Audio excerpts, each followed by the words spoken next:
Thank you all for coming. Welcome.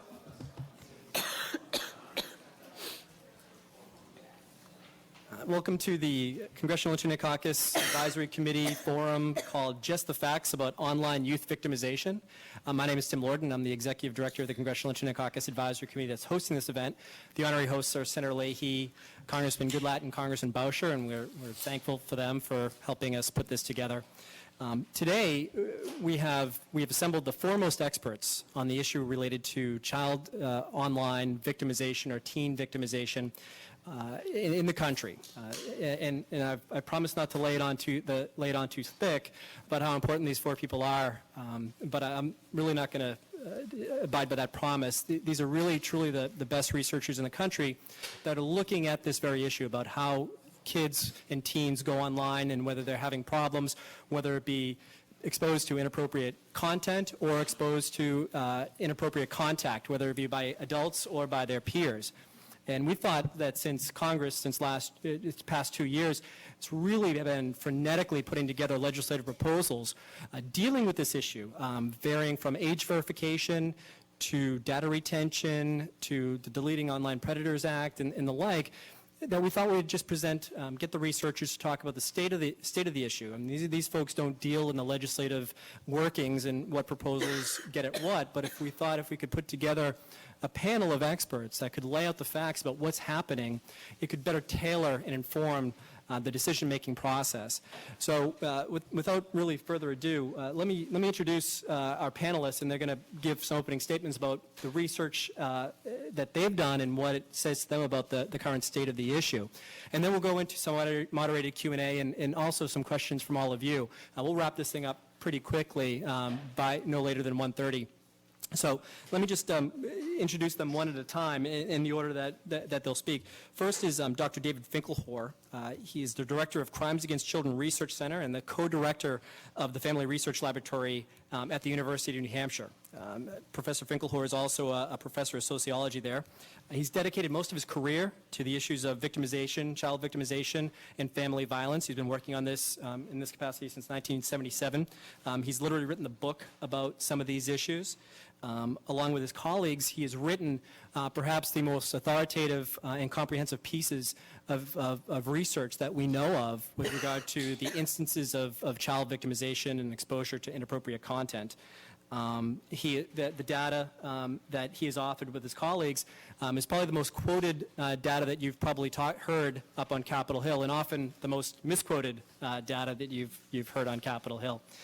Next, we will go to Dr. Michelle Ibarra. She's the president of Internet Solutions for Kids. Dr. Ibarra has published several articles about youth harassment, online sexual solicitation, and mental health challenges of young people. She's trained in child mental health services and holds a doctorate in public health from the Johns Hopkins Bloomberg School of Public Health. And again, Dr. Ibarra has co-authored with Dr. Finkelhor some of the major works on this particular issue over the past 5 years. Then Amanda Lenhart, who you may see quite often because she does live in Washington, D.C. and work here, is a senior research specialist with Pew Internet and American Life Project. She's been working with the project since its inception. She did her undergraduate work at Amherst College in anthropology, which is appropriate for this particular panel, and English. She did her graduate work at Georgetown University. The research areas that Amanda does at the Pew Internet American Life Project include children, teens, parents, the internet, digital divide, education, content creation, blogging, and instant messaging. So she covers the waterfront essentially on those issues. And then we're going to do cleanup with Dana Boyd, who's a researcher at the University of California, Berkeley, where she's a PhD candidate. She's also a fellow at the University of Southern California's Annenberg Center for Communication. And according to Dana, and I really should read this, her research focuses on how people negotiate a presentation to self to unknown audiences in mediated contexts. And maybe she can explain a little more about what that means. And not to embarrass Dana, but the Financial Times has dubbed her the high priestess of social networking. So, sorry to, and I'm so without further embarrassment to our panelists, let me just open it up to opening statements from Dr. Finkelhor and et al. Thanks, Tim. Thanks for inviting me. It's nice to be here. I have to say, it teaches me a lot about American democracy that the quality of the intellectual content here seems to be higher than the quality of the food. So I think it's this. I like to put this issue a little bit in context by thinking about it in terms of a variety of other kinds of threats that we get excited about as a society. And whenever any of these new threats suddenly burst on the scene, like, SARS or school shooters, I think it's just absolutely crucial that we characterize them accurately and as soon as possible. Because really, first impressions in a lot of these topics turn out to be the lasting impressions, and it's very hard to change people's ideas about what's going on after they've gotten one of these first impressions. And we need those impressions to be accurate, not just to prevent overreaction to some of these problems, but I think also to get people to do the right things to prevent the spread of the dangers. Now, on the case of internet sex crimes against kids, I'm concerned that we're already off to a bad start here. The public and the professional impression about what's going on in these kinds of crimes is not in sync with the reality, at least insofar as we can ascertain it on the basis of research that we've done. And this research has really been based on some large national studies of cases coming to the attention of law enforcement, as well as 2 large national surveys of youth. If you think about what the public impression is about this crime, it's really that we have these internet pedophiles who've moved from the playgrounds into your living room through the internet connection, who are targeting young children by pretending to be other children, who are lying about their ages and their identities and their motives, who are tricking kids into disclosing personal information about themselves or harvesting that information from blogs or websites or social networking sites.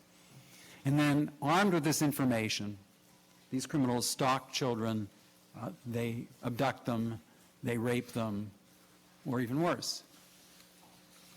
But actually, the research and the cases that we've gleaned from actual law enforcement files, for example, suggests a different reality for these crimes. So, first fact is that the predominant online sex crime victims are not young children. They are teenagers. There are almost no victims in the sample that we collected from a representative sample of law enforcement cases that involved a child under the age of 13. And the predominant sex crime scenario doesn't involve violent stranger molesters posing online as other children in order to set up an abduction or assault.